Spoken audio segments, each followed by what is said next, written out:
मोदी चोर बीजेपी चोर, मोदी चोर बीजेपी चोर।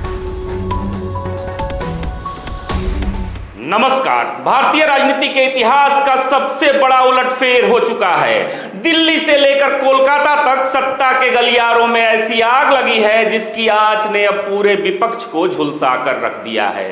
दरअसल जिस ममता दीदी को बंगाल चुनाव के बाद दिल्ली की गद्दी हिलाने का पूरा भरोसा था, अब उन्हीं के पैरों के नीचे से जमीन खिसक गई है, क्योंकि तृणमूल कांग्रेस के 20 लोकसभा सांसद, जी हां आपने सही सुना, पूरे 20 सांसद ममता बनर्जी का साथ छोड़कर एक अनजान पार्टी के झंडे तले सत्तारूढ़ एनडीए में अब शामिल हो चुके हैं।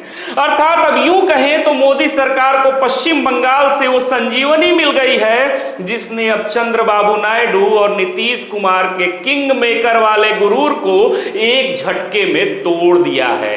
लेकिन जरा रुकिए, दरअसल इस कहानी में असली ट्विस्ट अभी बाकी है। इस कहानी में असली ट्विस्ट बीजेपी या टीएमसी नहीं है, बल्कि एक मिस्ट्री पार्टी है। इतना ही नहीं, क्या आप इस महाविस्फोट की सबसे सनसनीखेज बात जानते हैं? अगर नहीं तो ध्यान से सुनिए, क्योंकि टीएमसी के इन 20 सांसदों ने सीधे बीजेपी में एंट्री नहीं मारी है, बल्कि इन्होंने सहारा लिया है एनसीपीआई का, यानी nationalist citizen party of India का। जी हां, एक ऐसी पार्टी जिसके बारे में कल तक देश के बड़े बड़े राजनीतिक पंडित भी नहीं जानते थे।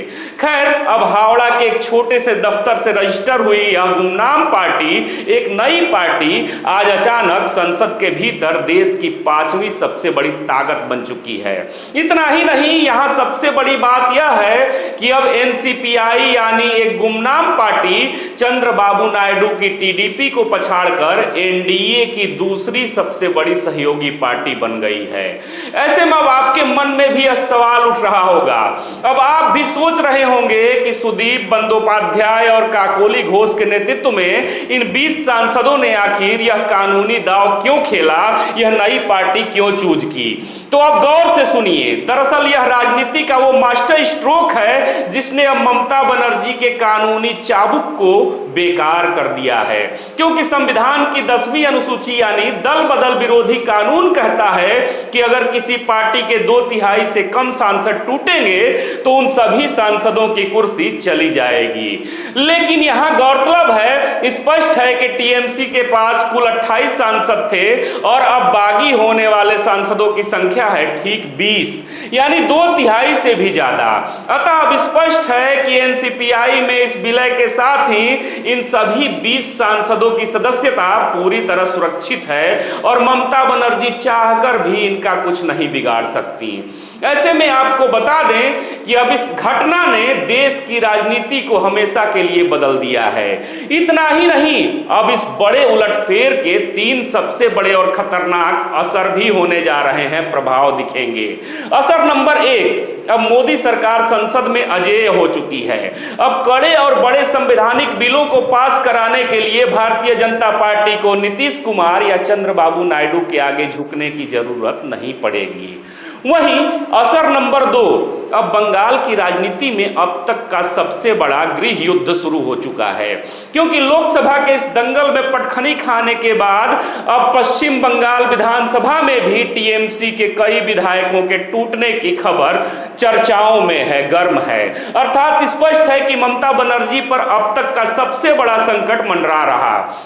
अब असर नंबर 3 में एक सबसे बड़ी सनसनी, जिसमें बागी गुट अब खुद को असली टीएमसी होने का दावा ठोकने जा रहा है।